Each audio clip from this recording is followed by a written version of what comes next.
Hello, all you peeps and freaks out there. This is Laura Graves.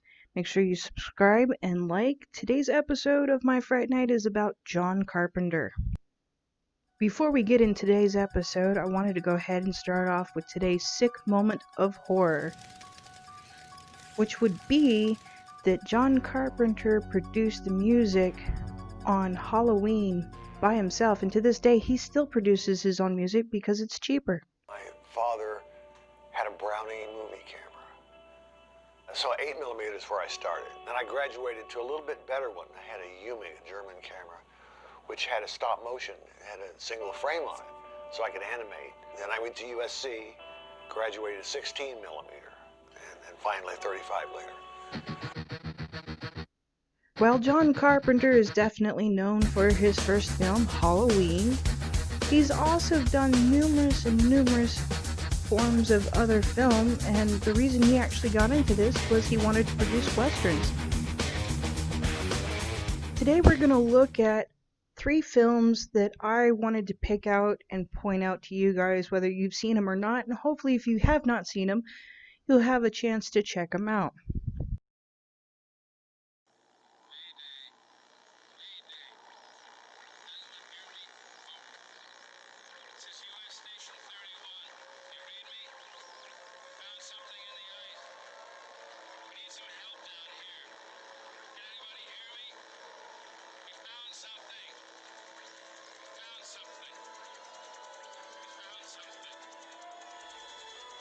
In 1982, John Carpenter's The Thing was born.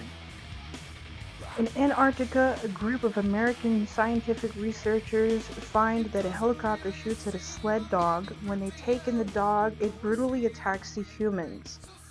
In the canine camp, and then discover the beast can assume the shape of its victims. This started out very much of an influence for the beginning of Cabin Fever by Eli Roth. The thing about this is that John Carpenter is very keen on letting us know that evil can be the other thing out there, but it also has a way of becoming ourselves. Another fun fact that you'll find in most Carpenter films is that the actor Kurt Russell has done quite a few of his movies. Maybe he likes him. Maybe Walt Disney was right about Kurt Russell. Just 10 months after a strange event took place in a small California town of Midwich, everyone in the village mysteriously fell unconscious, and when they woke up, 10 women were pregnant and gave birth all on the same day. They discovered that the children began to grow at an alarming pace and possessed certain powers. This film was brought to us in the year of 1995, and it starred actress Kirstie Alley and the Man of Steel himself. This man, Christopher Reeves, was indeed Superman. Unfortunately, this was the last film that Christopher Reeve did before he had his accident on a horseback, leaving him paralyzed. Also, this was filmed in the same town that John Carpenter's The Fog was actually shot in as well. The child, David, who was unlike the other children, who was played by Michael Decker, would go on to further fame when he starred as John Connor in the Sarah Connor Chronicles on Fox. In 1983, John Carpenter gave us a beautiful visionary picture of Stephen King's Christine, where a young boy falls in love with a 1958 Plymouth Fury by the name of Christine. The two form a bond that is unbreakable even in death. That when some thugs decide they're gonna destroy the car comes back to life and has a fury all on its own.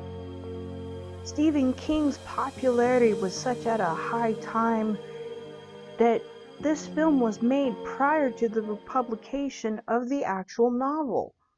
John Carpenter actually refused to go to the premiere of this movie because he says that when he goes to premieres, something bad always happens. Even though this was a Stephen King novel, the film itself was actually shot in the same neighborhood as John Carpenter's Halloween. Could you imagine Michael Myers driving Christine? Ooh. When audience would hear the sound of Christine revving her engine, that wasn't a Plymouth Fury that they heard. Nope. It was a 1970 Mustang 428 Super Cobra jet. And they used that in dub over what an actual Fury would have sounded like to make it sound more sinister.